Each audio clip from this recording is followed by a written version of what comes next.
in a speech made right here in New York, Farrakhan bought the story of the curse and said to be the same.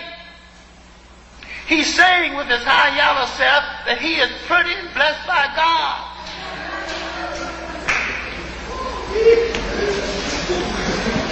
And you're buying it, applauding it, and following after this con man. And you would follow him to Washington. It was an achievement. An achievement for who? Anytime you gather that many people together and fail to mention Africa, you might as well build a body and leave out the heart. No matter where your body is in this world, your political and cultural heartbeat is in Africa. You call him Italian American.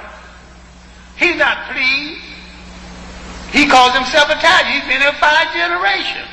He still says Italian.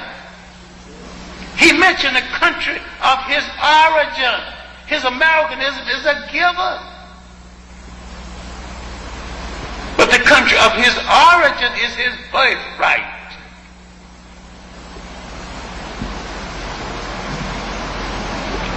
Why have we listened to all of this with no perception?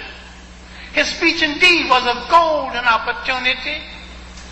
And he said nothing, put it all together. It's like a Baptist sermon. I have put Baptist sermons, recorded them, and had them transcribed. The minister is not saying nothing. Not one good sentence there. He's babbling, and once in a while he says, Jesus, Jesus, Jesus. So he turns to the audience and says, do I have a witness? Witness for what? You ain't said nothing.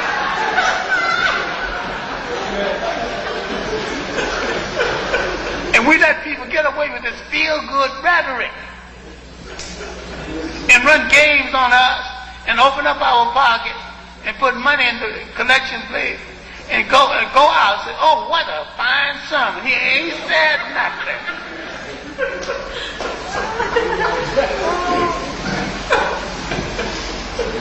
Farrakhan is a frustrated Baptist preacher like most of the Muslims. They're angry with Christianity. Now, I challenge Farrakhan to march on the Arab embassies that has restarted the slave trade in Africa, in the Sudan, and in Mauritania.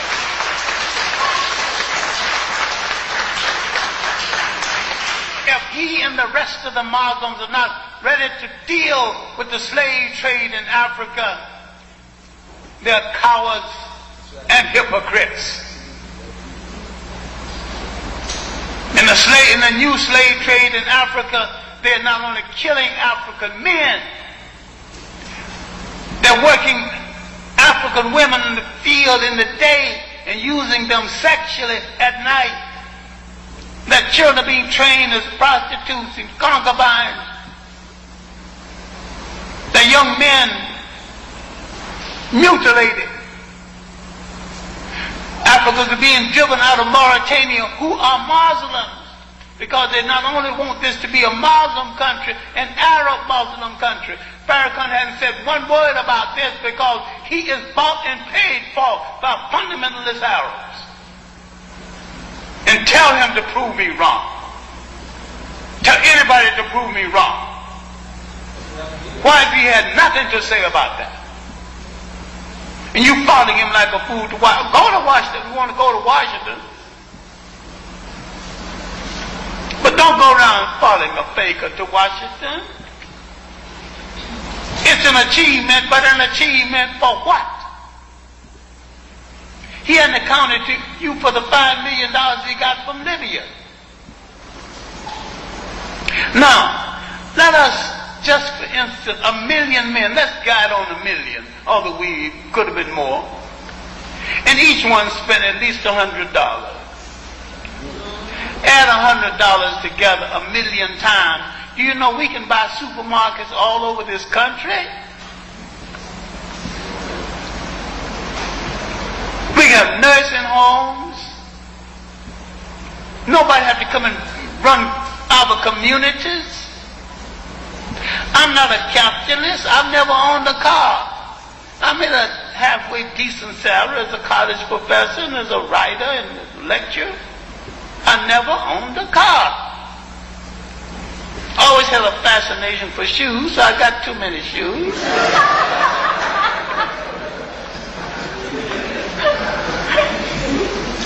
I came from sharecropper background in Alabama, and I've never disassociated myself with the working class. And I've always had some disagreement with the left, and still have it, because I think some of them are a bunch of fakers.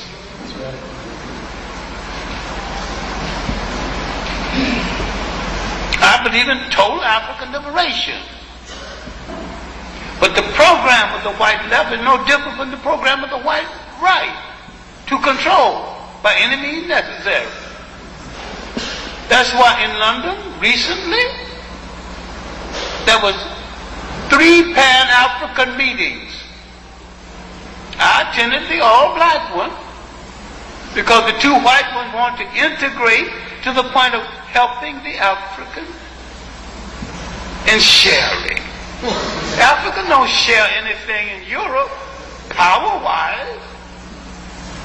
I'd be willing to share with Europeans in Africa only to the extent that they're willing to share with us in Europe. I want to see in Africa as African control as Europe is European control, but not the same way. I have no problem about all governments supposed to be controlled by its people. If you don't take care of the very old, the very young, the poor, and the sick, and the needy, you have no government or anything worth being called a government at all. Now we are confronting things now. When are we going to confront Farrakhan? When are we going to confront him on the way he has addressed himself to our physical being? The whole concept of the curse wasn't in the Bible originally. It was drug in later. And whosoever drug it in and assigned it to God is a lie on God, because gods do not curse. That will make him ungodly. Now, let's go to the other faker who wrote the mission statement. There is nothing in the mission statement that is new. There's nothing in the mission statement that hasn't been said before. And yet he's selling the mission statement out of a press he found called the University of Sangaree Press. He has no knowledge of the University of Sangaree, which was a university in Timbuktu. He has no knowledge of the great intellectual age at Sangay. And yet he claims that he literally, Karinga acts as though he has rewritten the Bible and did a better job than the original writer. He has not atoned to the community for his attempt to destroy the Panther movement. He has not atoned for being a police informer. He has not atoned for the way he treated black women. And look now, the women he mistreated and mutilated were dark in complexion. Someone offered them some good, well-prepared black food, and he said he'd rather have a Big Mac with his little stuffy pig-like self. He deserved a Big Mac. In Egypt, he showed absolute contempt for black people. He and his harem and his bodyguard, all on the expense of the organization, was separate on the bus, separate living quarters, ate separate, didn't associate with the rest of us, got on the bus is going to a place called Memphis, and he asked the bus driver, why must we go to Memphis? What's there to be seen? That proved he is ignorant of African history. Memphis was the world's first metropolis before Giza. They tore down most of Memphis to build some of the other cities. And he asked, what's in Memphis? He goes to one of the sacred temples. Now we who go to Egypt a lot know that certain things we do not do because out of respect.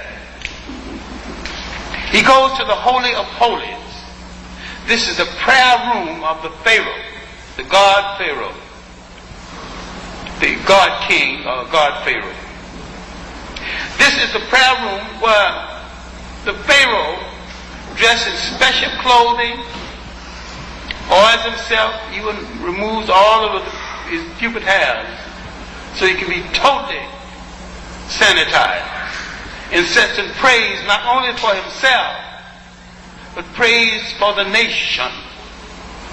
We make a special point of never going inside of these rooms out of respect for these ancient Africans who had great spirituality long before some foreigner, baker, and fool found something called religion. Karinga goes in there with his shoes on and with one of the women of his harem pose for a picture, to have his picture taken. Now you're going to follow this man who's shown utter contempt for African people. Follow him where? In Senegal, he got a lot of dandruff because I was elected head of the American group. The Senegalese who know that I've related to the Francophone community more and better than any African in the whole of the Western world, and contributed more to their publications over the years, didn't think it was necessary to consult anyone to elect me head of the group.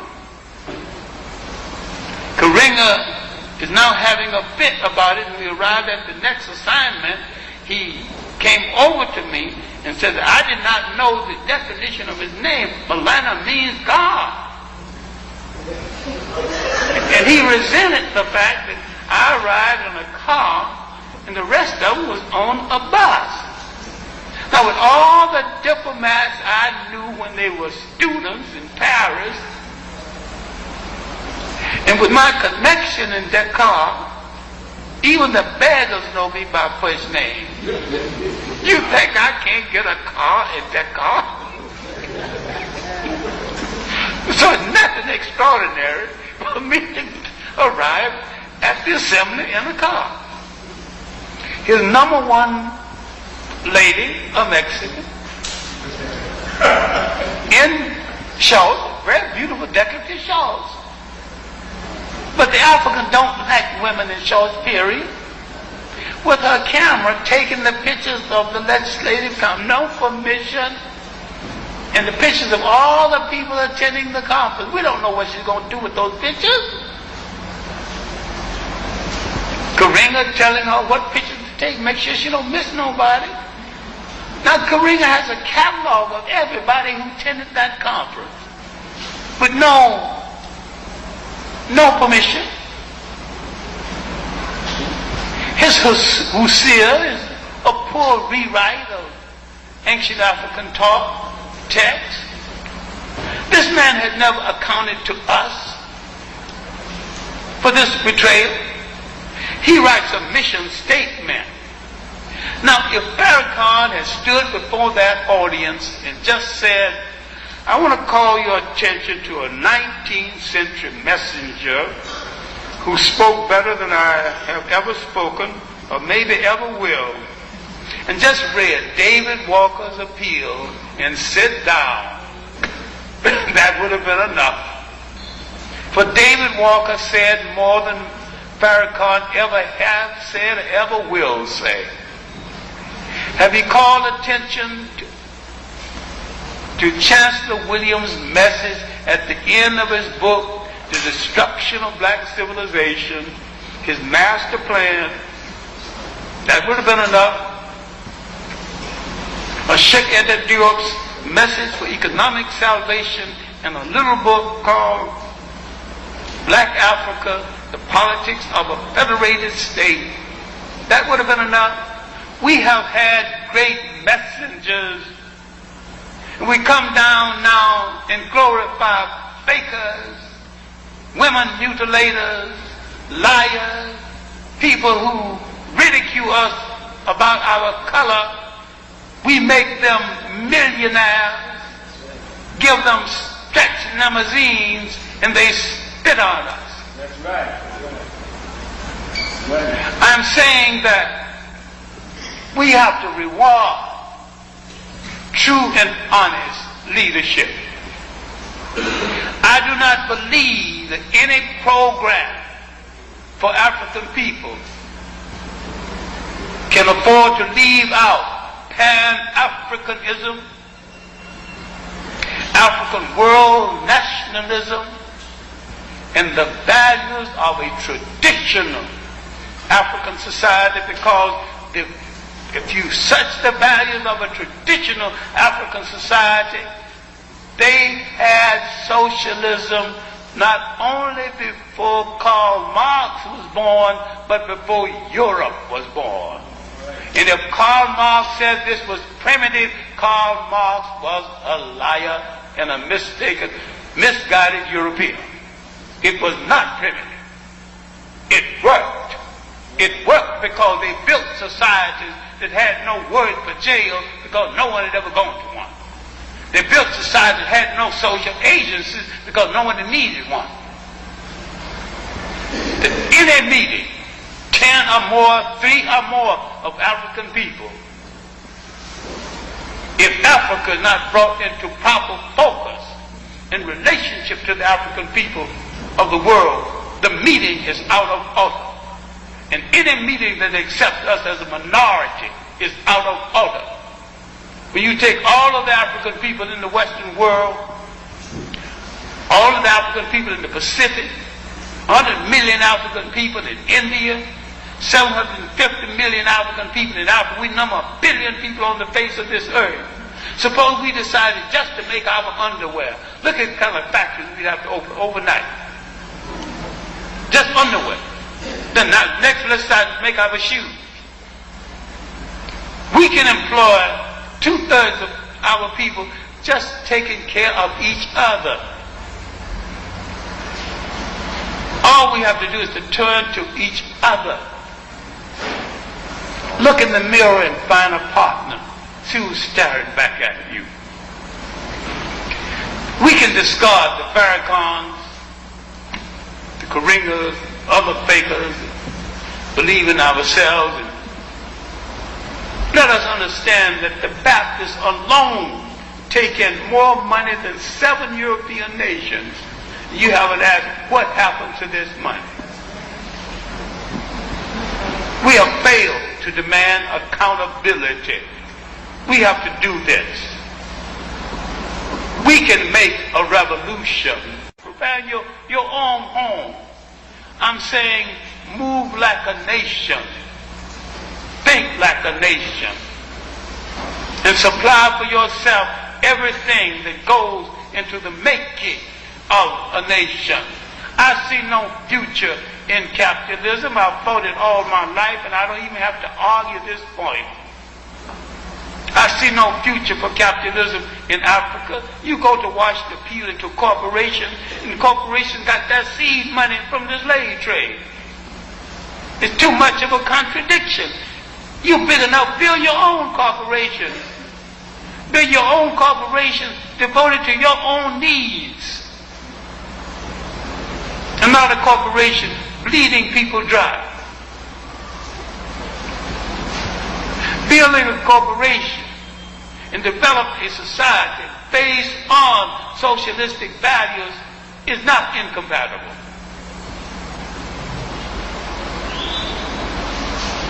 And yet I think there's a form of nationalism that is wasting our time.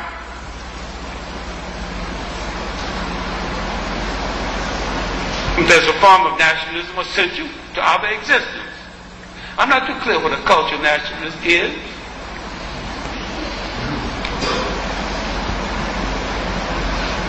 Most people you call narrow nationalists, I just call nationalist parasites and fools. Just hustlers, con men.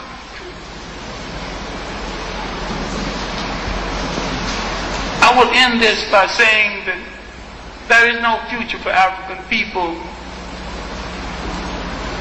except some corporation for themselves, and our own salvation must come first. I'm saying you can give the world a new humanity. I do not think you can exist in this world out of context with the rest of the world.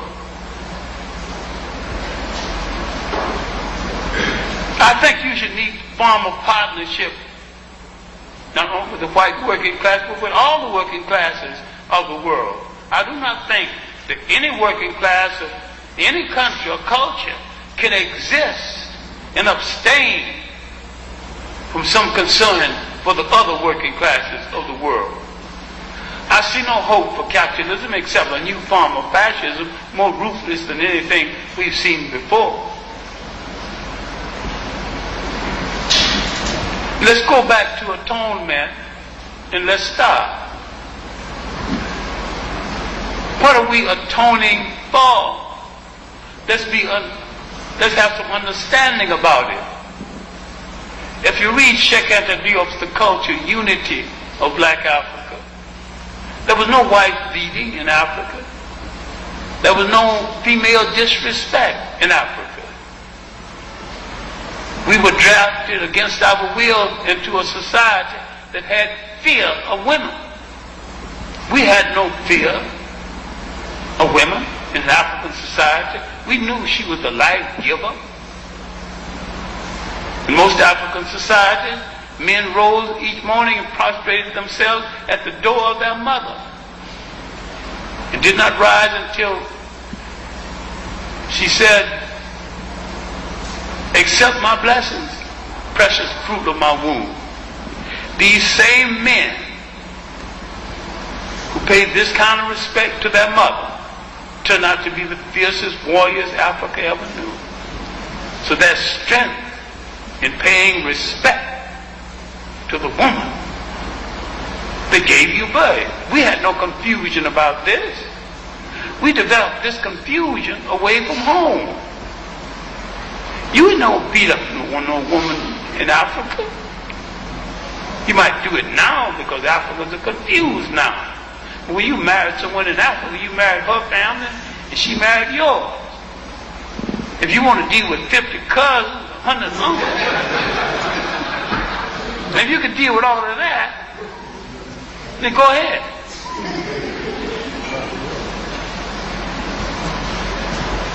Then we came out of a collective society.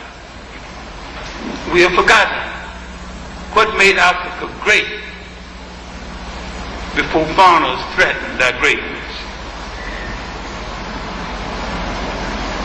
High morality and collective discipline.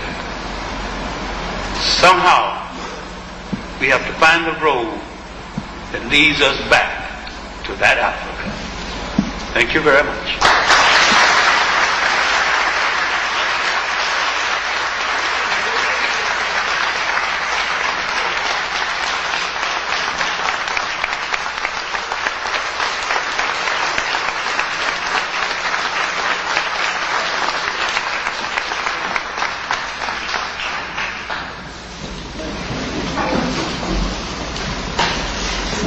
Download lives and claim no easy victories. Thank you, John Henrik Clarke. I guess we can move to the question and answer period right now, for those of you who might have some questions. You know, this kind of, you're going to set up a mic out here? Want some water? Okay.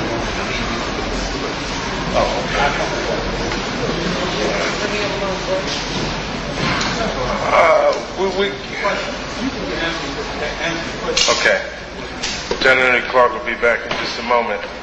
But, this kind of discussion is one that needs to go on. It used to go on all the time in our community when we had individuals around like W.E.B. Du Bois. Malcolm made most of his reputation, and he got better known because of debates, and he was willing to debate anyone about any subject, particularly around the subject of the liberation of black people. So I think that we have to look at it in that light, that we need to bring up some serious questions and analyze what it is that we're going through, what it is we're in the midst of, so that we can come up with some answers and move forward. There's still some questions that need to be raised. I'm hoping that in the future the Nation of Islam would be open to coming out and not assuming that every question that's raised is an attack on the nation. That we all have questions that we need to wind up working out so we can all be on the same page, so we can move forward. So I hope that in the future they will be willing to come out and engage in those kinds of discussions. So I guess they're going to set up a mic over here. Okay. I guess they're going to set up a mic, so if you have any questions, John Henrik Clarke will be back in just a moment. So if you have a question for him, you can hold on to that.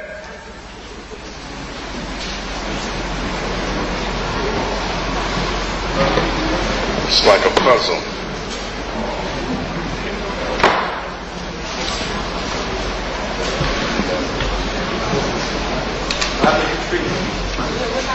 I don't know what happened to your trees. She must be the place making a sandwich. Maybe I beat her up so bad in that music contest that she so crowded that you had a tendency to go and try and find someplace that wasn't crowded. But it was a magnificent spectacle still to see all of those people come together without a single arrest, without anybody even hollering and screaming at each other. So please, if you do have some questions, would you come over to the microphone, and we'll do our best to to the mic.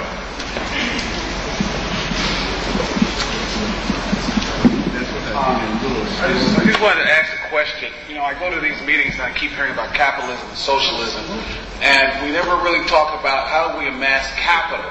Whether you're a socialist or a capitalist, you still need capital.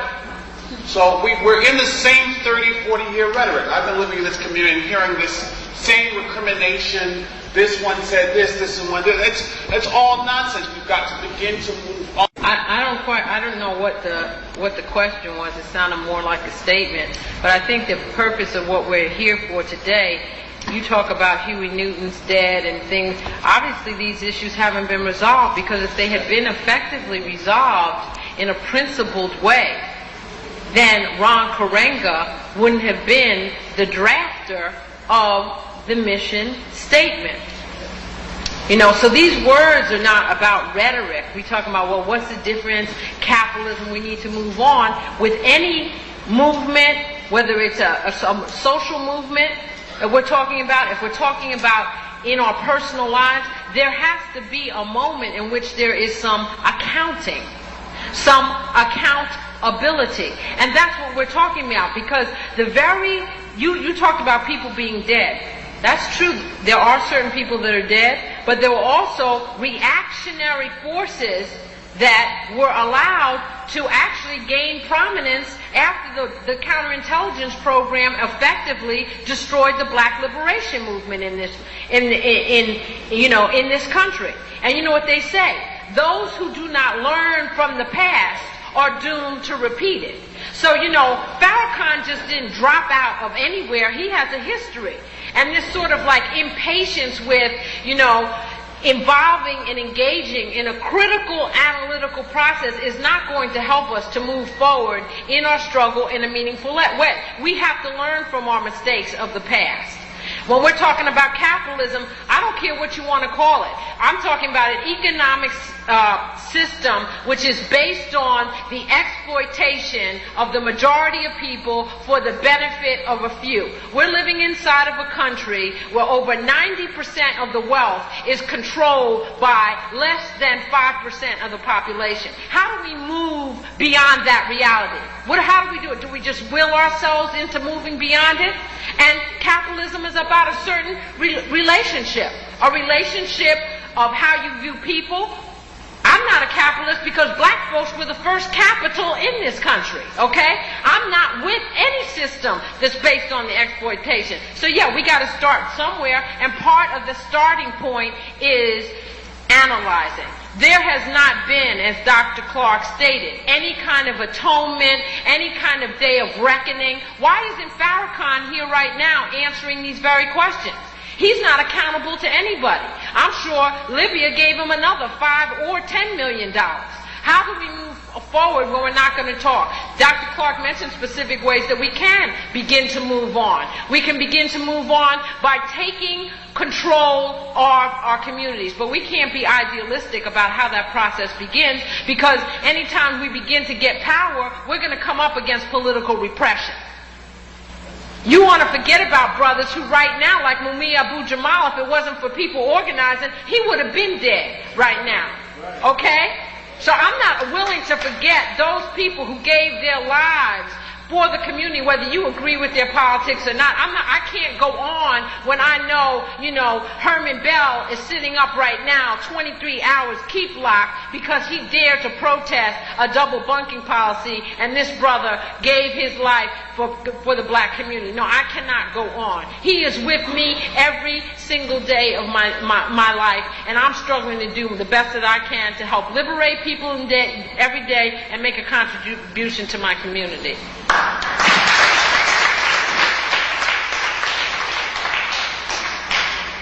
I have a question. I would like to know your thoughts on this.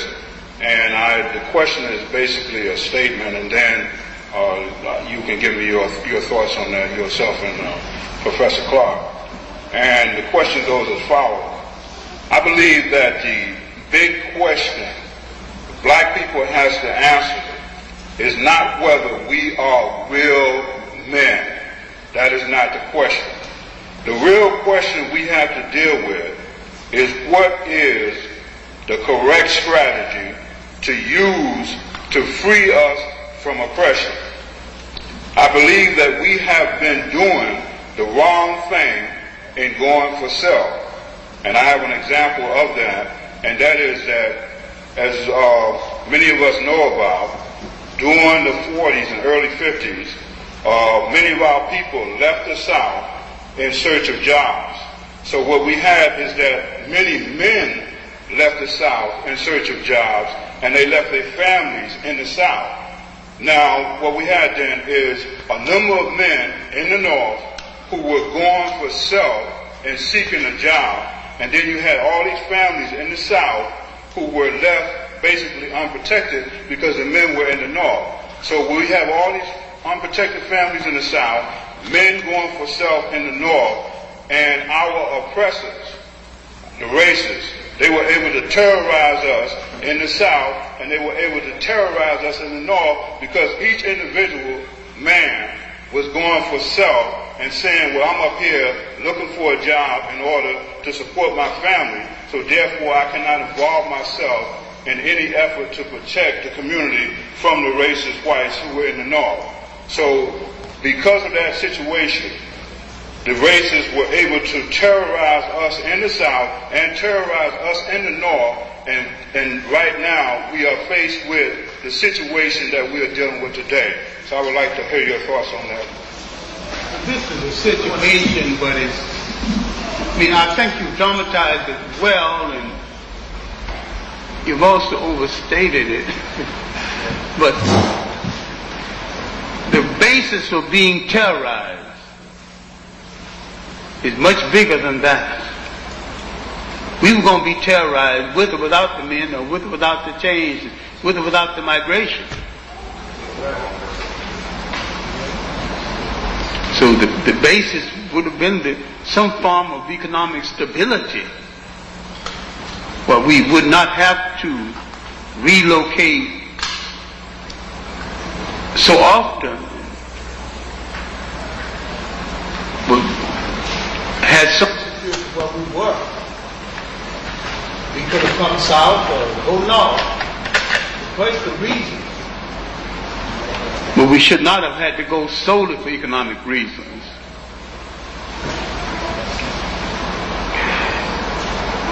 The problem is, was then as it is now, we have no built-in securities that we can use, but we do not have to call on other people. And I've always said this is possible because if we built in a system of self-reliance, and there's so many jobs we can create among us that would take up some of the economic slack. And I'm not talking about becoming mass capitalists, but becoming a people who literally take care of their own.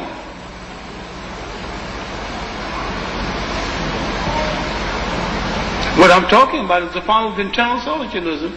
Now, you may not understand what I'm talking about, but when I'm talking about a system of internal socialism, I'm talking about responsibility and the maintenance of the humanity of the whole group and caring.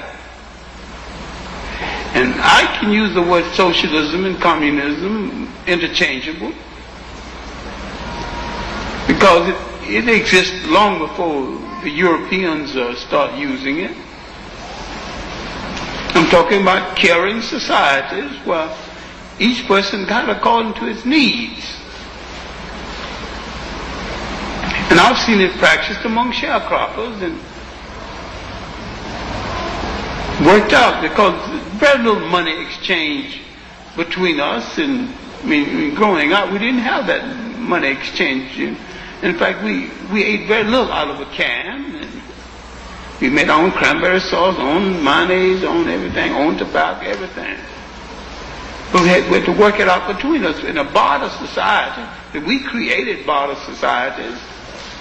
If you make my corn, I'll make your shoes, and then I can't fight you. If I fight you, I couldn't get any shoes. You fight me, you can't get any corn. Had a whole lot of solutions firsthand that other people are giving to us secondhand.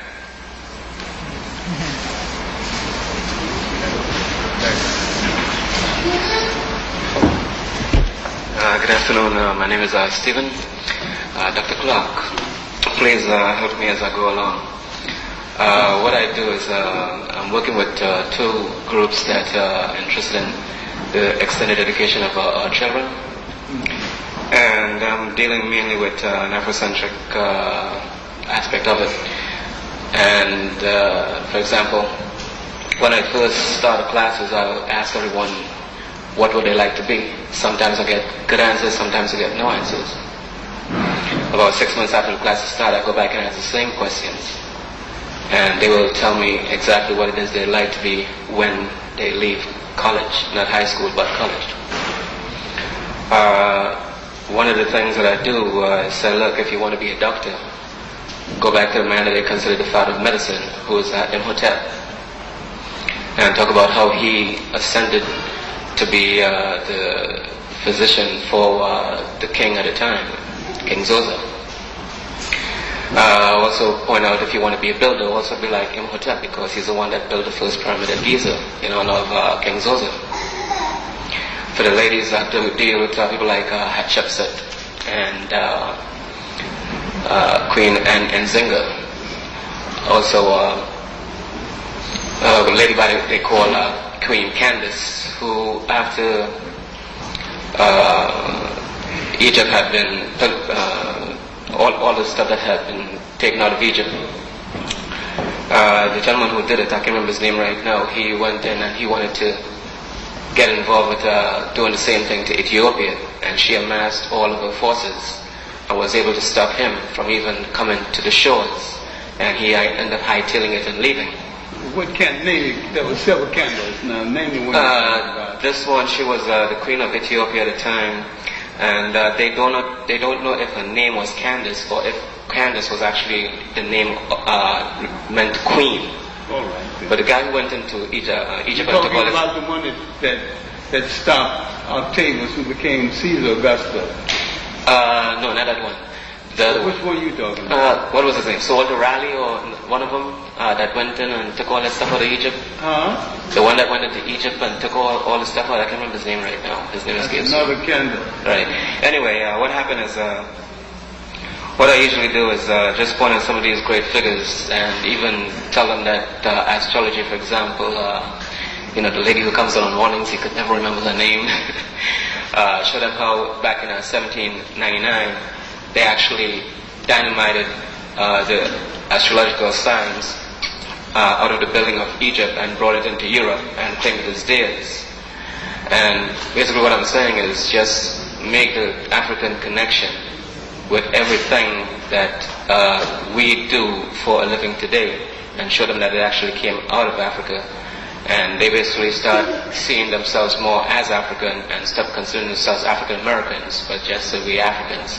Did you respond to, am I doing the right thing? Am I on the right track? You're on the right track. I think you got your chronology a little mixed up because it was talking about the last of the Candaces. These Candaces, the one that challenged Octavius, was concurrent with the period of Cleopatra. And that's early. That's the period approaching the AD period, like 39, 40 BC, approaching the AD period. I need it like this. The word Candace means queen. And see, the real Ethiopia gave birth to the country called Egypt. In fact, Ethiopia is the parent of Egypt. And too much emphasis has been placed on Egypt. Not enough emphasis has been placed on the southern African origins of Egypt. I wish people would read a whole book on Africa and just start reading a few pages and confusing me. I'm a history teacher, you know. I can tell how much you read when you talk. You need to read a little more. Read Dr. Ben, Black Man of the Nile, and his family, and I did an essay for the baseline essay for the Portland Public Schools. I did a very extensive chronology of the dynasties of Egypt. And Asa Hilliard did the same thing, a little more extensive. This information is so interesting and so available, there's no reason why we shouldn't have it in whole other pieces. Because when you throw it at me in pieces, it confuses me and tells me what you still have to read. But thanks for the effort, anyway. Okay.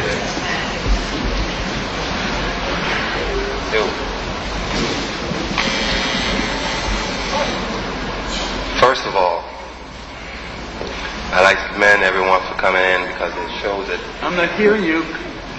First of all, I'd like to commend everyone for coming in here today. It shows that, just as in the Million Man March, that there needs to be changes made.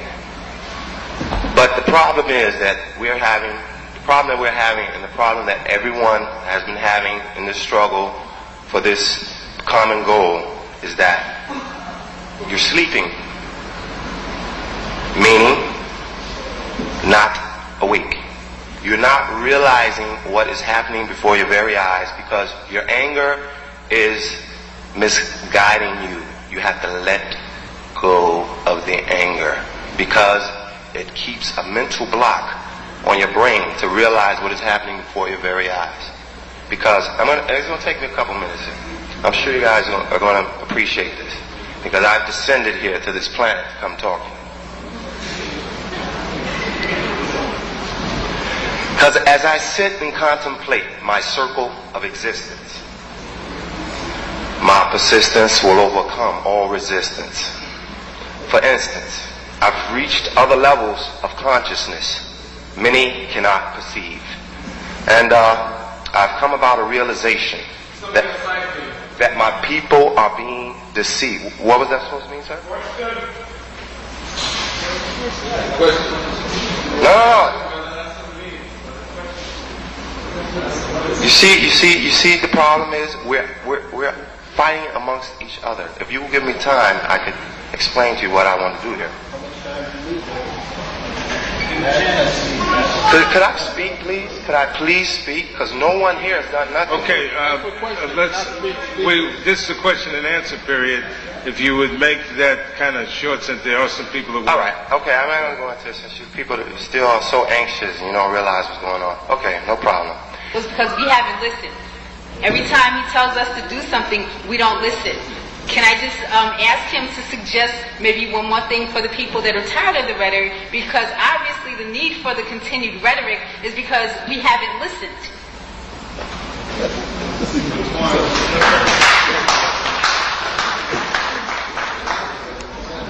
No, I maintain that had the traditional black leadership done the job expected of them they were supposed to do, there'd been no necessity for the Million Man March. Not that I think the Million Man March had a legitimate necessity other than Farrakhan's ego anyway, but had Darker Height with almost 1 million women at her disposal and Pretty Jessie with still a following, had they taken care of their constituency the way they should have, the people would not have been listening to Farrakhan. That it was an Islamic game, and okay, my question, Dr. Clarke, is given that a lot of African people in America have been really hurt by integration in a lot of ways, do you see the kind of socialist economy that you talk about being able to be accomplished in where black people are so spread out, or do you think that there's a certain separatist type agenda that we'd have to pursue? I think starting with our family and with our community, there is a possibility of that economy without dogma. Once dogma into it, it starts confusion, because dogma generally comes from outside of our community. I think we could have turned Christianity into a form of socialism had we not bought a whole lot of white dogma and a whole lot of white images. Because Christianity probably looked at is socialistic. But we won't listen to ourselves well enough to understand that.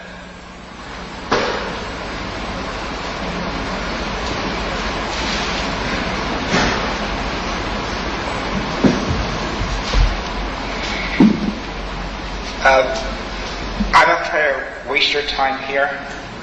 There is something I wish that was said at the rally. I wish somebody had said to the men that were assembled there, for every one of us that are assembled here, there is one of us in prison. Just so you sort of get a feel for what's happening here. For every person you see in this picture, there is a brother or a sister in prison right now. And I wish somebody had said that at the rally. Well, so do I, and I have no argument with that.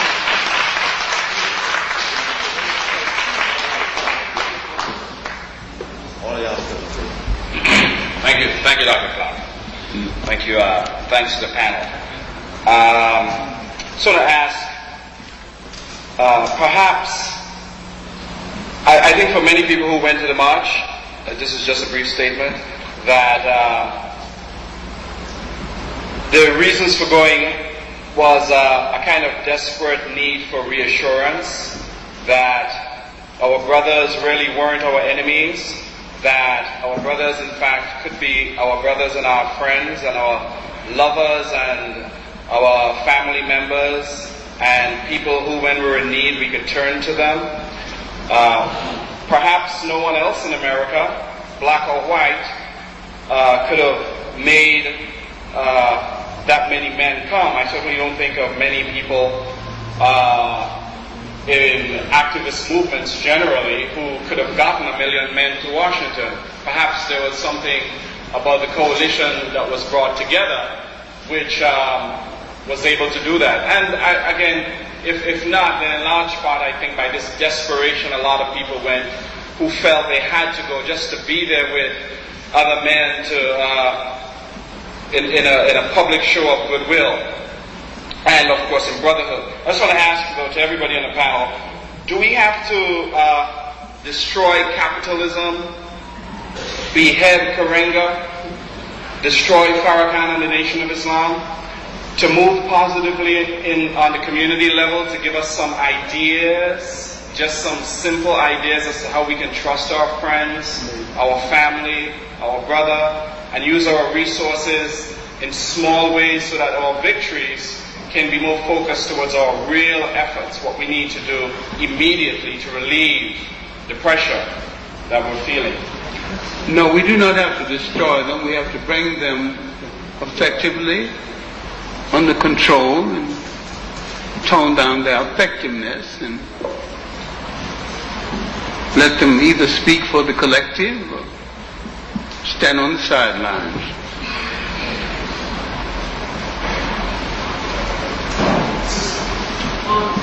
Go ahead.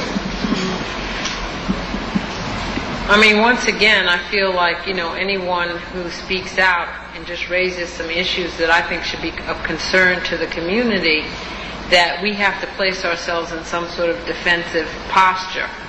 I don't think that anybody here is suggesting that we need to behead Karenga, but I think that, as Dr. Clarke said, as has been, stated in other forums, that we need to hold him and Farrakhan accountable. If we don't have an open discussion, for example, about the millions, the multi-millions that were raised around this march, and that question isn't even put forth, whether it's through kickbacks through bus companies, whether it's from vendors, whether it's from the $50 that's now being asked for the videotape. If we don't begin to say, hey, what about that money? And where is it going to be, where is it going to go? You asked, which comes first? Do we have to destroy capitalism? No, I think that, many people in this room are activists in small ways. Like Dr. Clarke said, it starts with family. It starts with self. It moves out into community. That is the beginning of something. For me, the ultimate goal, though, is the destruction of capitalism, because I don't think it is a viable economic system that takes into account the needs of the people. But there isn't any really meaningful discussion going on right now about who are these individuals. And I think we do ourselves a disservice. If we say that we love Malcolm, then how can we allow someone or an organization which admitted to the execution of that individual, participating in the assassination and creating the environment that made his assassination possible, how do we let that just go by without speaking of it, without holding people accountable? So to me, it's all about dialogue, it's all about clarification and how best to move forward. It's about what kind of organizations do we want to form? What sort of role will women play in the movement? I mean, to me, that's the whole purpose of conversation, is to grow and to learn from our mistakes and to move forward. All right, I just have a brief follow-up here. I agree with you that we do need to do that. There are many people, however, that over the years we have come to reconcile our differences with, not because we want to embellish that person's reputation, but because for the common good of everybody. Of course, we saw on a global level what happened in South Africa, where some of the vilest people, for the sake of reconciliation and moving forward and addressing the need of the thirst, the hunger of the community, that people have come to reconcile the differences. I'm saying that this kind of discussion about who these folks are ought to be taken somewhere else, because I think that what people ask, what we are asking for is, listen, the public schools are messed up. How can we raise some money on the block, in the church, so that these kids can get a better quality kind of education? How can we do that and I'm not making this, this is not brain surgery. Communities do it all the time. It's done all the time.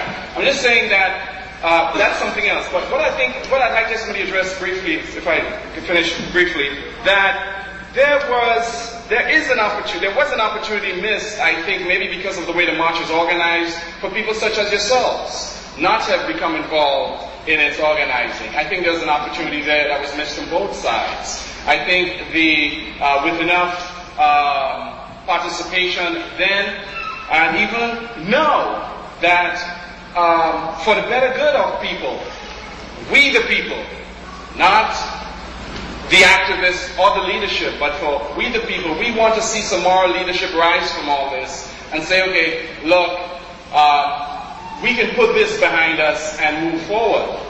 Can somebody address that or not? Bernard? Well, I think it's an error to separate the people that are up here from the people that are out there. I think that that's an error. I think that this concerning questions of fault that are in the leadership of the people who led the Million Man March. I am saying that I don't know how many people's sons, family, I don't think there's anybody here who has a problem who disagreed with the march or what it accomplished. I know it. Okay. All right. But then I can speak personally because I think there are a million personalities there. I thought you were. Then because I want to say there are a million people there. And, well, Bernard, the discussion that I think ought to be held behind in a different place is this ad hominem attack. Is the ad hominem attack? Is that kind of vituperative attack on the characters of people who we will have differences and we'll have agreements with?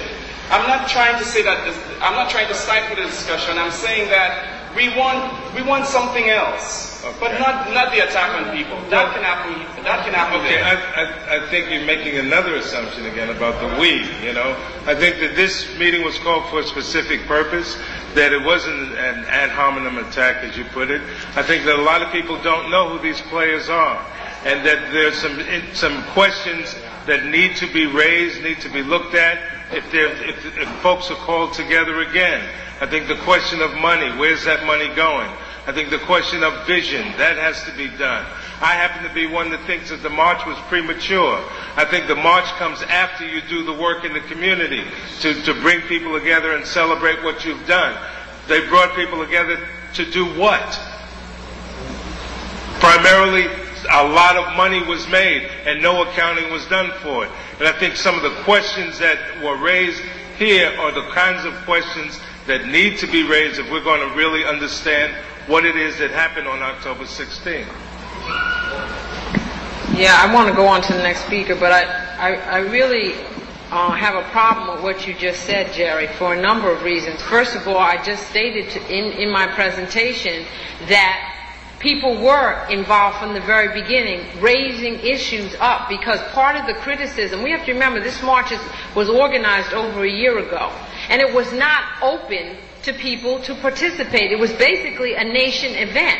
The way it got opened up was through people struggling and criticism and forcing them to open it up. But the nation is not a democratic organization. Let's not forget that.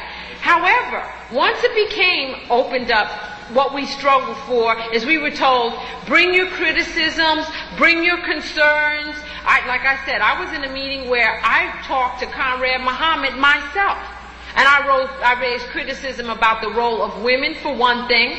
Because I do have a problem with a march, not with brothers bonding with each other, not with them coming together and trying to fight against, I mean, in the one hand, it's like I said, there's this stereotype of the black man as criminal, as we don't help each other, that we don't support each other, but a lot of us don't feel that way and have a different experience of the black man. So the extent to which we bought into that hype, and that's racist stereotype of black men, a lot of brothers felt the need to come together and say, no, we're not about that, we're about something positive. And I'm not saying that I have a problem with that, but what I'm saying is that participation around the question of political prisoners. We were told that political prisoners would be included in a meaningful way. Now you can't look back and say the political prisoners were meaningfully included, because they weren't. They were excluded and they were marginalized, despite the fact that we were told that they would be given some prominence. Instead, we had a 2+ hour presentation by Farrakhan where we heard about how tall the monument was, and if you put a 1 in front of it, then we come up with the year in which the slave trade started, and all of that was what a lot of the, it was, and for some people that appeals, but we're talking about concrete solutions to the problem. So I'm saying that some of the criticism, and the other issue is when are we, in a meaningful way, going to address the question of black enemies of black people? When? Are we ever going to address that? Or are we going to tippy-toe around that and just have some sort of like unprincipled unity based on color alone? There are black enemies and class enemies of black people, and we need to deal with that. This might not be the time, but it is a serious question that needs to be dealt with.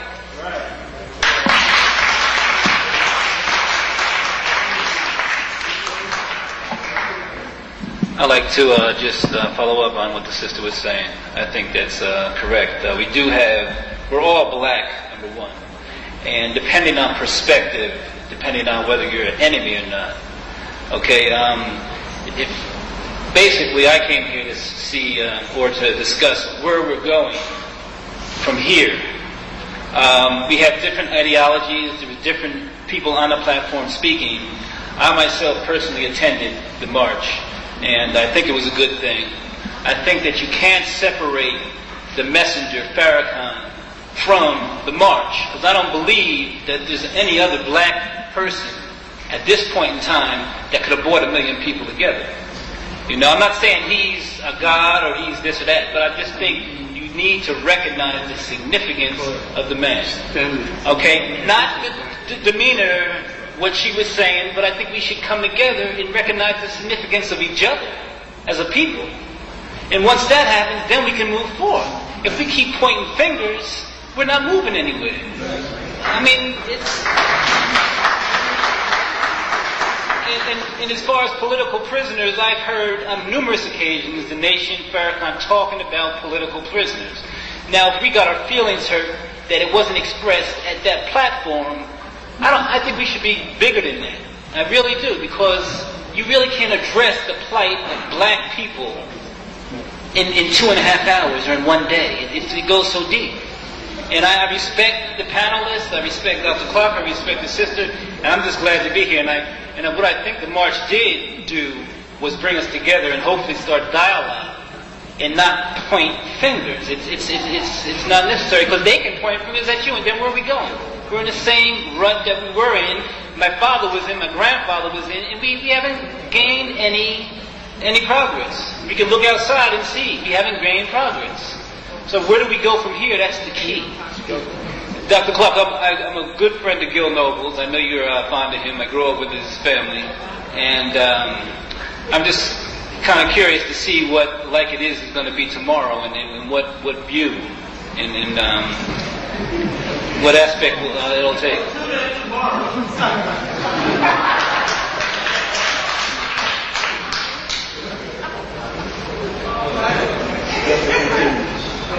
Look, I respect the brother's opinion, but on the Liberation March, I reserve the right to know who's in front of me and who's behind me. And about slavery from the past. I'm saying slavery. I was in the slave trade before Islam. He's a traditional slave trader. There's still slavery going on in Mauritania and the Sudan, and I've got documents. I brought back a PhD thesis 2 weeks ago. I was in London 2 weeks ago seeing some of the victims of slave trade in Mauritania and in the Sudan.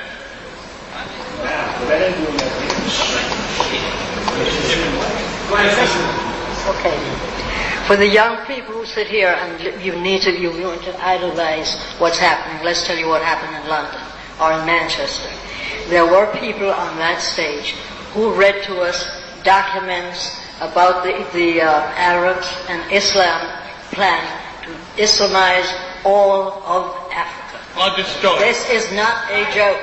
You may sit here and idealize and do not know that you're really in a global village. And what's planned for us, you better deal with it. The first people who congratulated Farrakhan on that march was Gaddafi and the man in Iran. Now, whether you want to read into it history or not, history's happening to us right now. The people in that room who stood up and told us the amount of people they lost in the Sudan, families, members, women, children, the mutilation of children being made eunuchs in Sudan. It is real, my brothers and sisters. Be very aware that you're not living in America alone, that this is global, and for us, Africa is the last reserve. If you don't want to believe it, then you will live it, and you will regret it.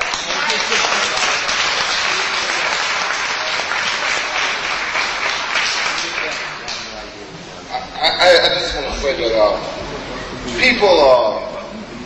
black people who take the position that we should have unity for the sake of unity, I think that is totally outrageous. I think that is one of the problems that's been going on.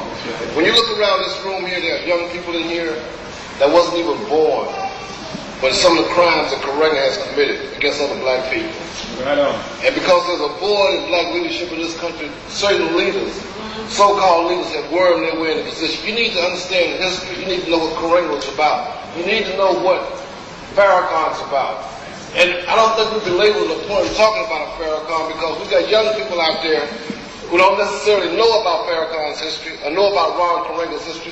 Let me tell you a little story about Ron. I'm going to be very brief because there's some other things I want to say. He took, in 1968, he took a garden hose, a water hose, and stuck it up a woman's vagina, a young girl, and blew her up and killed her.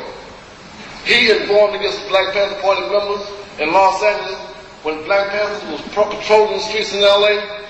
The Los Angeles police cops used to take the Panthers' gun from them and let us keep their guns. You don't even have a clue to what this man was about. You don't even have a clue to what Farrakhan was about. In terms of what the sister was talking about, political prisoners in jail today that's rotting in jail, it's amazing, but I understand it to some extent. This is not taking anything away from Nelson Mandela, but we came out into the streets in millions across this country. We got political prisoners who are rotting away in jail today, and we can't get 25 of you in a hall. That's a damn shame. And Farrakhan should have spoken more about political prisoners. We got Albert Washington. She talked about Herman Bell. We got Geronimo Pratt. And there are women who are locked up that we don't even talk about. Right. We can't even get you out there for that.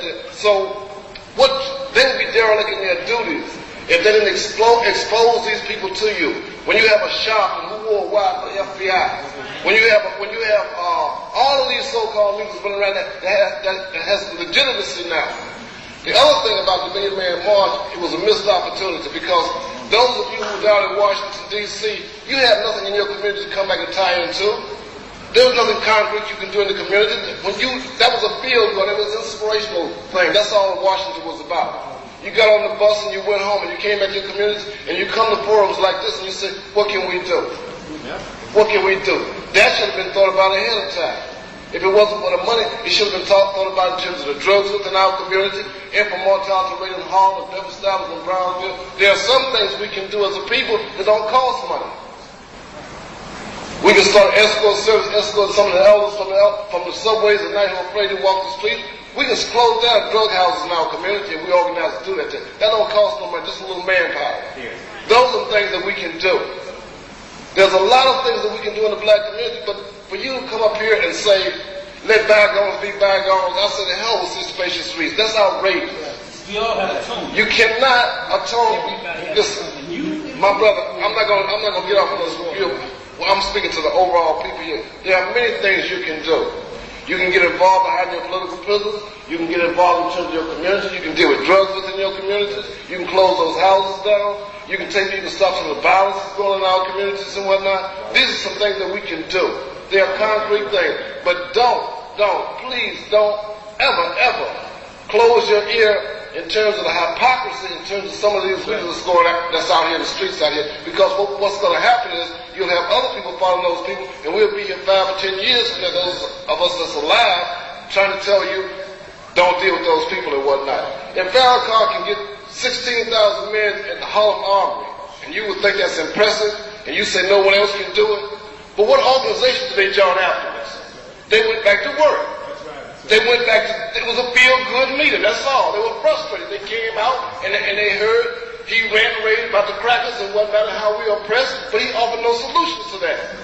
You should ask about some solutions. That's what we should be talking about. We should expose people and we should offer some solutions. Some of the solutions are, and some of the solutions that you can do, I just offer you solutions, brother. You can organize the people closing down some crack houses. You can organize some people. You can organize some people to escort some of the elders, people that work at night that's afraid to work. You can stop some of the violence in the community. You can do these things and whatnot. But what I'm saying to you is simply this, is that when they left out of D.C., they had organizing committees around the country. Those organizing committees are not intact. They're not talking about ongoing work. If you get $1 billion anything together, you should have a program where it's going to be continuing going on. What happened to the money? That's a legitimate question. What is going to happen to the money? Who has a say in this? They went to voter registration. Listen, please, don't close your ear to constructive criticism to some of these idiots that's running around out here in the streets and whatnot. Please don't do that. Why won't they do it? Because they're afraid of dying. Okay, you heard me. Okay, we got just up to the brother in the back, Ulysses, and then we're going to stop the questioning. Also want to remind you to tune in to BAI on Monday. Is that Monday? Monday from 3 to 5. There's going to be some talk about slavery today in the Sudan and Mauritania because it's happening today. Just wanted to ask a quick question. Because of all the Million Man March and the OJ trial before that, I haven't heard a lot about Umar Abu-Jamal. I just wanted to kind of get an update, some feedback on what's happening with his case. And another thing, I was wondering, Johnny Cochran just recently this week came out and said he was going to represent Tupac Shakur. And I was wondering why he didn't get a calling to represent Umar, because I think he certainly could have done something on his case. Or is he just another poser? Well, first of all, in terms of Umar, as everybody knows, there was a struggle waged to get him a new trial, and he lost that before Judge Sabo.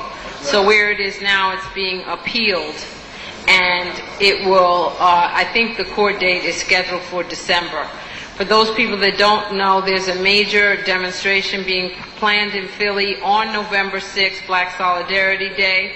If you're interested in going down, you could, see me or some other folks. The other issue that was pending with him was his treatment in prison while incarcerated, the conditions of his confinement, which did not allow people who had been functioning as part of his legal team, like Pam Africa and other people who had quote-unquote criminal histories, Pam in particular from her involvement in, with the MOVE organization, one of the longest held political prisoners in the United States, and he said now that he's off the OJ trial, he will concentrate his energies on that case, trying to get him released from prison.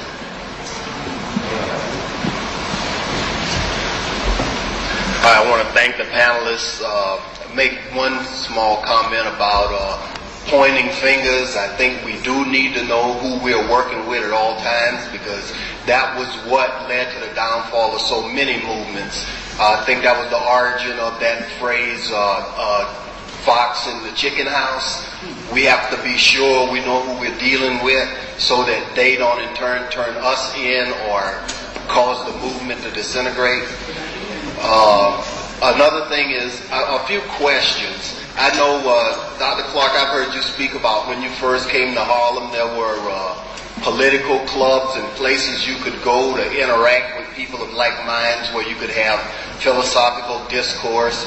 I was wondering, was there any kind, I'm not familiar with a whole lot of clubs or organizations like that. That one question. If there are, I'd like to be made aware of it, or maybe you can make these people aware of. Number two, about the, I heard people talk about public education, talking about, I want to know, is it necessary that we separate, or is there some way that we can enforce our own particular curriculum in the public schools, since they are public, and we do we constitute the majority of the people in that system? Is there any way that we can control that and give our young people relevant education? Another thing is the black press relevant today? Do they have any legitimacy, or are they responsible for informing us to a certain degree that we might know what's going on? And that's enough. I'll just sit and wait for the answer to those. Thank you. The only group in Harlem right now that meets on those bases and where there's a dialogue is the First World Lecture Group. They meet at St. James Presbyterian Church, 141st Street and St. Nicholas Avenue. They meet every Saturday at 4. The kind of groups that I talked about when I was growing up intellectually in Harlem in the 30s and 40s, they don't have those groups now, because I belonged to the old Harlem History Club at the time, the Modern Trend Club, that was the Yoruba Debating Society and the Dunbar Debating Society. We could talk and disagree with each other and still loved each other then. Now if you disagree with people, they want to kill you. And I'm sorry, that kind of atmosphere don't exist in Harlem anymore. And during the Italian-Ethiopian War, we could debate both sides and still be friends. We had that great group of Caribbean activists, Richard Moore and Cyphers and J.A. Rogers, along with the African-American activists. We don't have any of those anymore.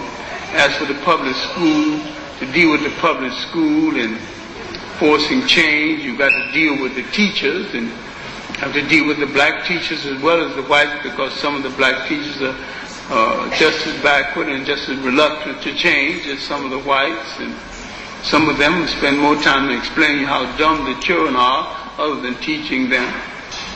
There was a third question about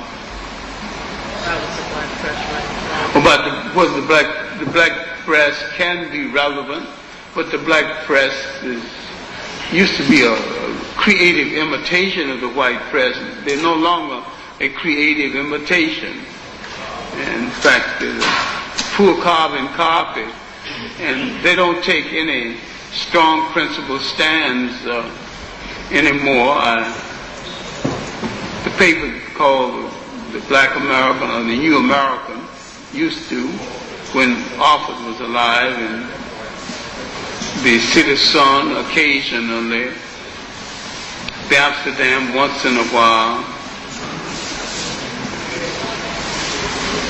But the creative black press is no more. I think we can sparkle some energy into them. We're more responsible than they are, because they think they're not going to get white advertisers if they become dynamic. If the white advertisers get customers, they don't care too much about the content of the paper. Not really. All they want is sell their Frigidaires and whatever they're trying to advertise. They don't pay that much attention to what else is in the paper anyway.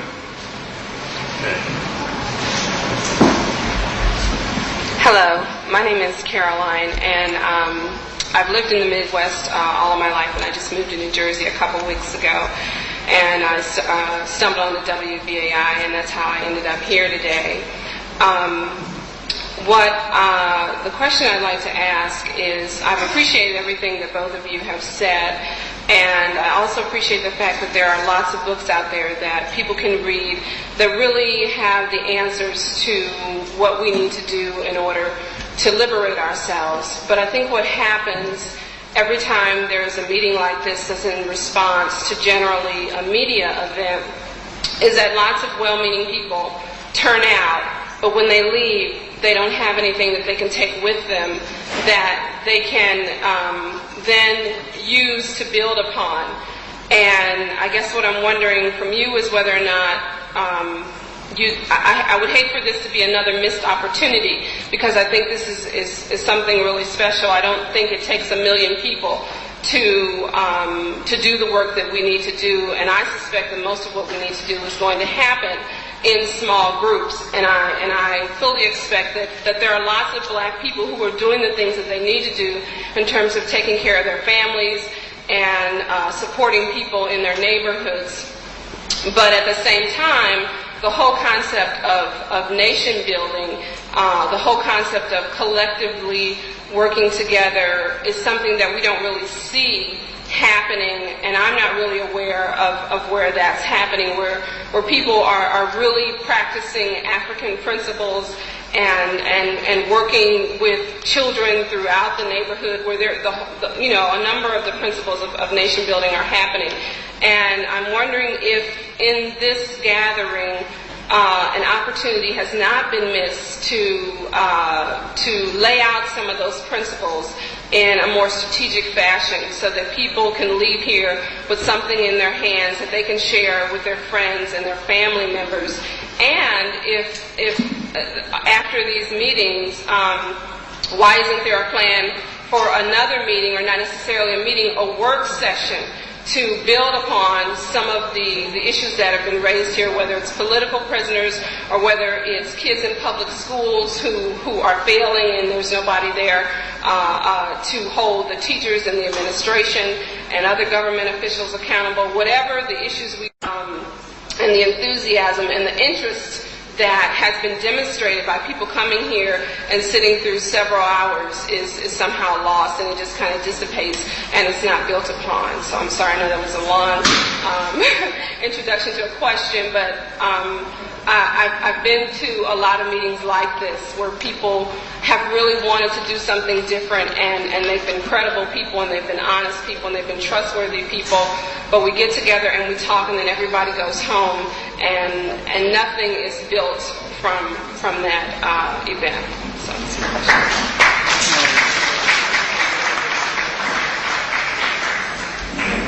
I have no argument about what you're saying, and these things are being done not as well as they should be, but some people are functioning in the manner that you're prescribed, just not enough. And it just so happened we were brought here to discuss some specific things, and that wasn't exactly part of the agenda. We could have, if that was part of the agenda that brought us here, but we're limited in how much time we had to take. But we're not unaware of any of the things that you said, and in some way we are both participants in that kind of process. Sister, I appreciate your comments. I have often felt the same way. Attending public forums like this, you get a lot of information and you always wonder, well, now what? Before I came here today, I was at a meeting of the organization that I'm a part of, which I stated earlier is the Campaign to Free Black and New African Political Prisoners. And I think that what all of us face as we try to do organizing work is, number one, where do we concentrate our energies? For those of us who are working, unlike in the 60s where, when my husband was in the Black Panther Party, they lived, ate, drank, slept the Black Panther Party.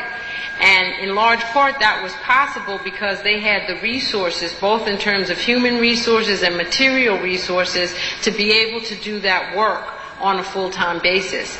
Now, part of what's happened in the 70s and the 80s is, first of all, very much those generations were the me generations, and we don't have like a comprehensive sense of how to tackle all the issues that are facing our community. So you got some people doing AIDS work, you got other people dealing with housing issues, you got other people dealing with health issues. I think the biggest thing that all of us face right now is how to get Giuliani out of office and Pataki. That should be our goal right here in New York. And in terms of voter registration jobs, I believe that we need to start organizing right now for how we're going to make that happen, to identify a candidate that we think is going to address our needs in our community.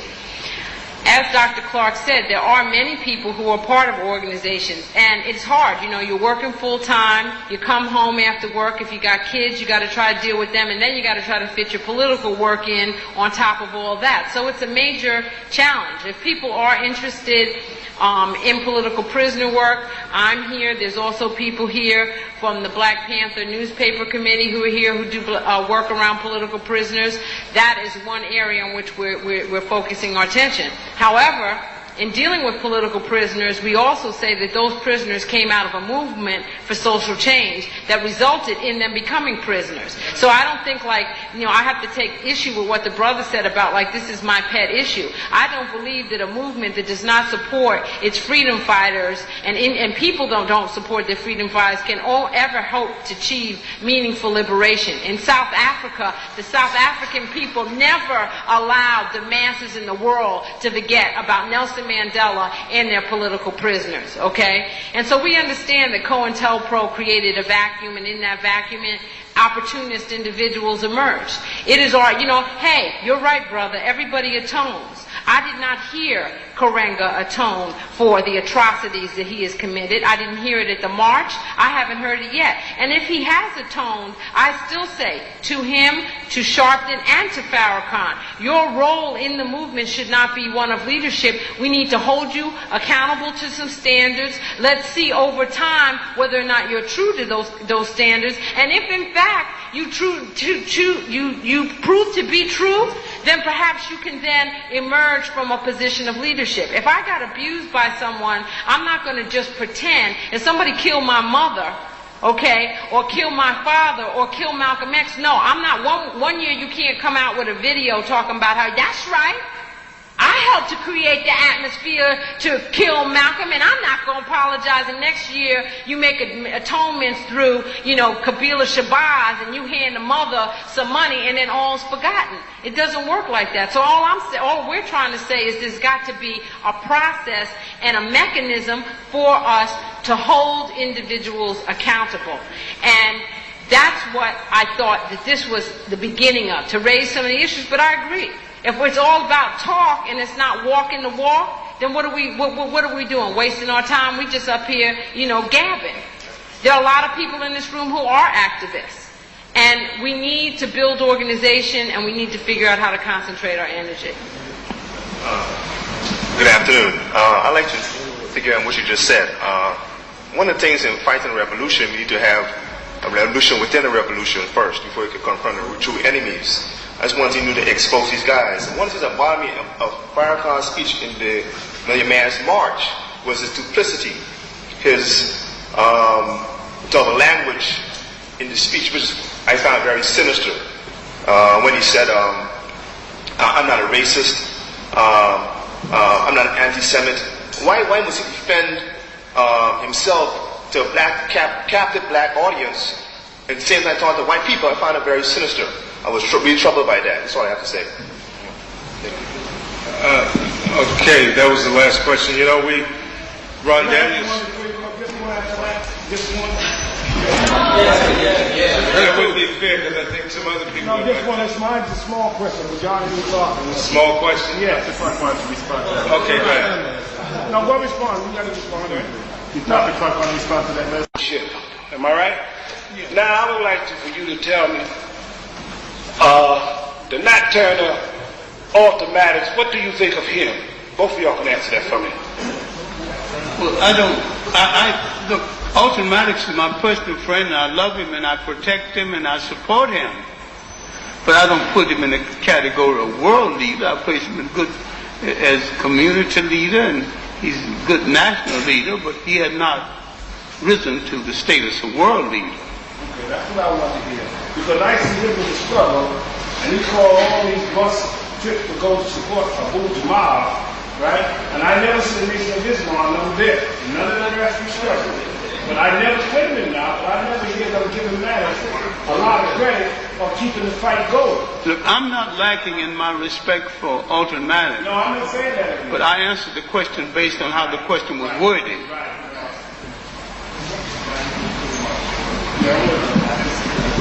No, just one thing. The question keeps coming up around the Nation of Islam and their support of political prisoners. And it's true within the last year, because they were criticized that they've given more coverage to the issue of political prisoners. But one of the questions that we raised with Louis Farrakhan and the nation was, if you can march 1 million men to Washington, can you send 10,000 down to Philadelphia to save the life of Umar Abu Jamal? And he did not do it. He did not do it, and he said he would. He also said that he would make a financial contribution given the overwhelming legal costs that the team was facing. He did not do that, and he said that he would. No, I'm just saying the status is that there's ongoing struggle with him. I don't feel that we need to convince Ben Chavis, who himself was a political prisoner, that of the need to support political prisoners. Okay? So there's a lot of, like I said, issues and struggle that we've been engaged with these folks for over like 5 years, and it has not manifested itself in any kind of meaningful or concrete support. And this goes back to a question that Dr. Clarke raised. You have to understand, a lot of the brothers that are in the joint who used to be in the Black Panther Party, they converted to Islam. But they are about a revolutionary Islam, and the nation does not support them because of that. They do stand in opposition to the Arabization of Islam and to the role it is playing in Islam. They don't support slavery in the Sudan or Mauritania. So I think that, we have to look at that difference even amongst Muslims and revolutionary Muslims and the role of the nation. Yeah, you're right, they're all different sets, but then we can't suspend our analytical abilities, and nor can we, for example, as a people, for some people, it might not be a problem if we have police informants leading on our movement. For some people, maybe that's not a primary contradiction. They don't see that as a big deal. For me, it is a big deal. For some people, it's not a big deal that, Farrakhan lives like a king in Chicago where black people are starving. Maybe to them that's not a contradiction, that he got however many stretched limousines and he lives in a palace. Some people feel like he's God and he deserves it. Well, if he deserves it, I say every black person deserves to live like that.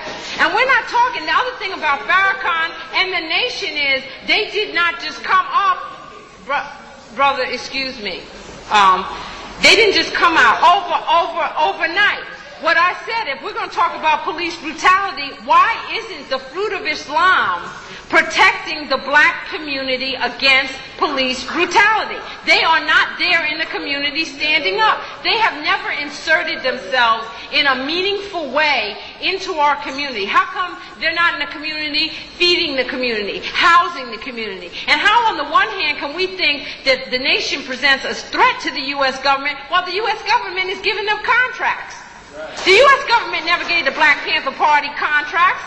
And the other thing is, do y'all think that if Huey was alive today and called 1 million black men, women, and children to Washington, that the National Guard wouldn't have been called out? And if you think that it would have been called out, I want to ask y'all why. Because obviously the nation is not a threat to the status quo. It is not a threat. It is not a threat, and it never has been.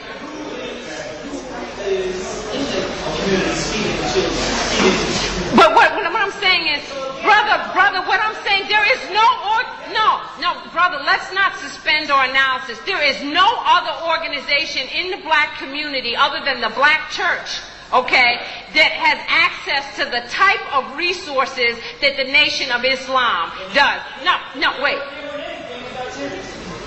No, and I'm saying, how are those resources benefiting and improving the quality of life for everyday black folks? And if they're not, I got a problem with it. I got a problem. Maybe you don't.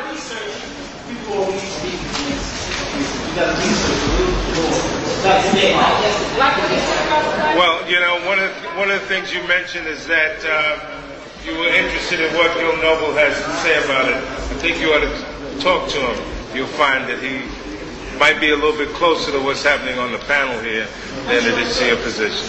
So, Ron Daniels couldn't make it today, but one of the things that Ron Daniels, in his platform when he ran for president, is he took from Fannie Lou Hamer, which said that we are the leaders we've been looking for. I think that we got to stop. One of the things we have to do is begin to see ourselves as leaders. If you think there's problems in your community, search out, find like-minded people, and begin to deal with those problems, not look for anybody else to lead you in what it is you have to do. The other thing is, this is the first of a three-part series. The next one will be November the 11th, which will deal with accountability and black leadership. David Du Bois, Julius Garvey, Paul Robeson Jr., Amiri Baraka will be here, and also there's going to be, on Black Solidarity Day, a day of education about Mumia Abu-Jamal and the death penalty, police brutality, police repression at the Dr. Martin Luther King Jr. Labor Center, 310 West 43rd.